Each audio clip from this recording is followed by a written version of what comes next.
Yeah, sure.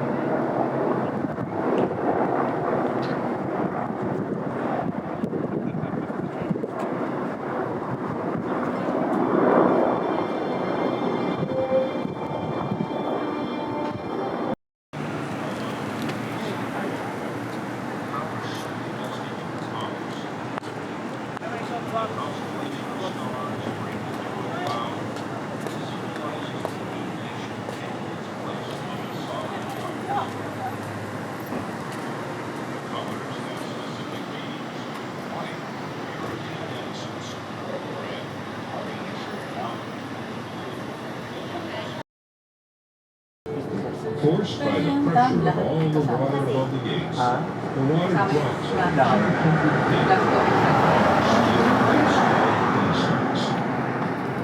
The water travels at 17 feet per second, or 12 miles per hour. When the water reaches the inlet to the turbine, its velocity is increased to 70 feet per second, or 48 miles per hour. After it exits the turbines, the water flows back into the river some 500 feet.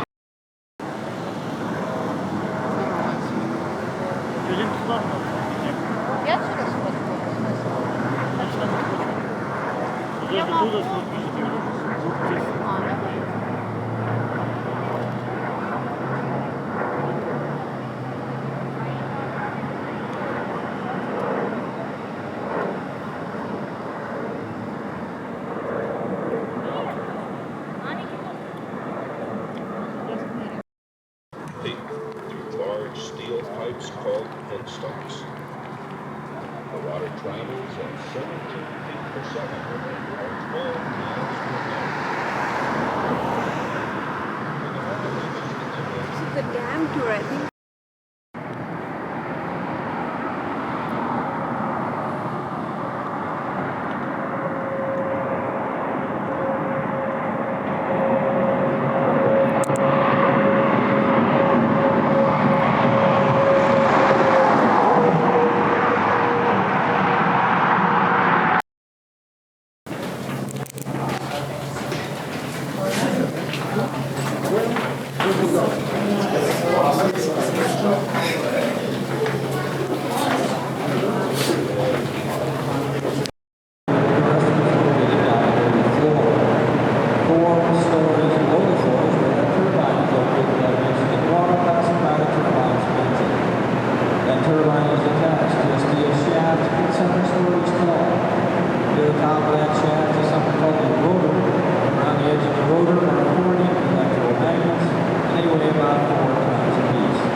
The state of Connecticut 10 feet deep.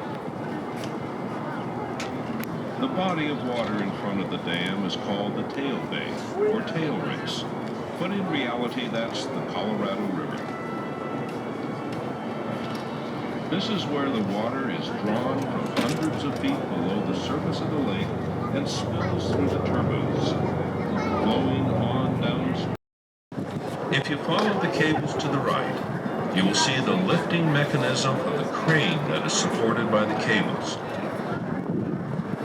This is the original crane building the dam. It is the oldest and largest continuously operating cableway crane system in the world, with a lift capacity of 150 tons. The crane is used to deliver large equipment from the road to the rails below.